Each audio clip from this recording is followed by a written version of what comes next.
है क्योंकि बात हो रही थी, आपने बोला राहुल गांधी बीच में उठ के चले गए, उन पे एक इल्जाम लग गया कि उन्होंने एक फ्लाइंग किस दी है, यानी हवा में एक चुंबन लहराया है, जिसको लेकर बीजेपी की महिला सांसदों ने शिकायत तक दर्ज कराई। अधीर बाबू थे, अधीर रंजन थे, उनको निष्कासित कर दिया गया। तो कांग्रेस कह रही है लोकतंत्र की लगातार हत्या हो रही है, जहां पर एलओपी को निष्कासित कर दिया जाता है और एक मनगढ़ंत आरोप लगाया गया। हालांकि केसी वेणुगोपाल ने उसके बाद जो बात कही वो हम सबके सामने है। क्या कहना चाहते हैं इन दोनों विषयों पर आप? अधीर रंजन चौधरी जी को तो कांग्रेस ने समय भी नहीं दिया बोलने का। ये तो गृह मंत्री जी अमित शाह जी जब बोल रहे थे उन्होंने कहा भी अधीर रंजन जी इतने थोड़ा धैर्य रखिए, आपको अगर कांग्रेस ने समय नहीं दिया बोलने का और आपको अपने दल का नेता बनाया तो हम लोग समय दिलाते हैं। दूसरा, राहुल गांधी जी का हाउस में फ्लाइंग किस देना ये कोई पहली बार नहीं, कभी आंख मार देना, कभी फ्लाइंग किस देना, कभी किसी के गले पड़ जाना। ये लोकतंत्र में जो हाउस में जो सदन का आचरण एक आपको रखना है वो डिसिप्लिन आपका नहीं है। ये दिखाता है कि आप स्थिर नहीं हो, आप अनाप शनाप ऐसी हरकतें करते हो जिसके कारण कांग्रेस पार्टी को भी शर्मिंदा होना पड़ता है। और एक सांसद ऐसी हरकतें करे, इससे बड़ा दुर्भाग्य और क्या होगा जी। जहां तक अधीर रंजन चौधरी जी की निष्पक्षता का सवाल है, वो नियमों के अनुसार ही किया गया है। ये लोग विपक्ष में रहेंगे, वहीं पे रहने वाले हैं।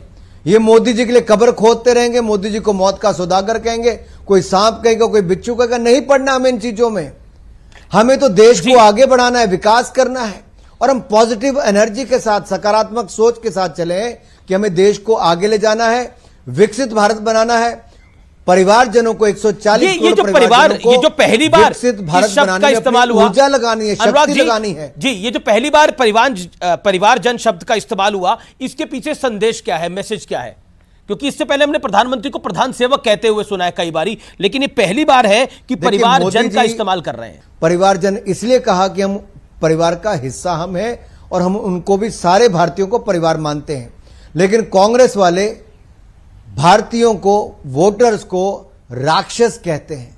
तो आप कल्पना कीजिए अगर वो लोकतंत्र में वोट करने वालों को राक्षस कहते हैं तो उनकी सोच क्या होगी। जी, आपका बहुत बहुत शुक्रिया। लेकिन चलते चलते एक सवाल मैं आपसे नहीं पूछूंगा तो बड़ी नाइंसाफी होगी। वो ये है कि ये जो न्यूज़ क्लिक का मामला है ये कहां तक पहुंचा है? क्योंकि ऐसा लगता है कि कुछ लोग, जो कुछ पत्रकार जो है वो चाइना के इशारे पे काम कर रहे थे, वो चाइना की तारीफ कर रहे थे और भारत पर सवाल खड़ा कर रहे थे।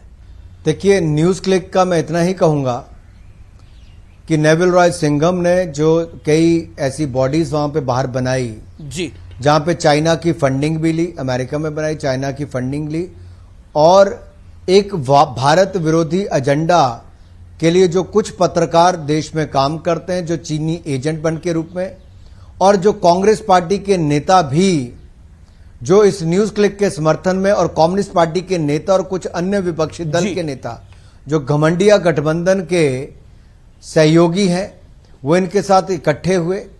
जब 2021 में ईडी ने कार्रवाई की कि चाइना का पैसा न्यूज़ क्लिक में लगा है, भारत विरोधी एजेंडा में लगा है जी, और वहां से कम्युनिस्ट पार्टी के आईटी सेल के नेताओं को, यहां तक कि कई एनजीओ चलाने वाले ऐसे लोगों को, उनके परिवारों को जी, कांग्रेस पार्टी से जुड़े हुए लोगों को, जो राजीव गांधी फाउंडेशन को पैसा चाइना ने दिया, ये सारे दिखाते हैं कि भारत विरोधी एजेंडे में चाइना जो पैसा लगाता है, जहां एक और कांग्रेस के राजीव गांधी फाउंडेशन को पैसा दिया तो वहीं पे न्यूज़ क्लिक को दिया, और ये पूरा इकोसिस्टम भारत विरोधी न्यूज़ चलाता है। और कांग्रेस जब न्यूज़ क्लिक के खिलाफ कार्रवाई हुई तो उनके समर्थन में आके खड़ी हो गई। तो ये अपने आप में दिखाता है कि चाइना के एजेंट कुछ देश में भी बैठे हैं, कुछ सीधा पैसा लेते हैं, कुछ फाउंडेशंस के माध्यम से लेते हैं और सत्ता में आने के लिए किसी भी स्तर तक गिरने के लिए तैयार हो जाते हैं। जी, बहुत बहुत शुक्रिया अनुराग जी, आपका हमारे साथ जुड़ने के लिए इस खास दिन पर, और आपको एक बार फिर से आजादी के दिन की बहुत बहुत शुभकामनाएं।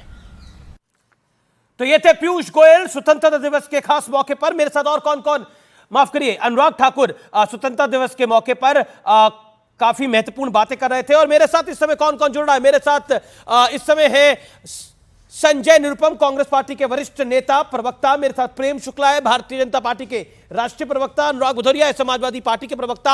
आप सबका अभिनंदन है और आप सबको मेरी ओर से आजादी के इस पर्व की हार्दिक शुभकामनाएं। संजय जी, शुरुआत आपसे कर लेते हैं।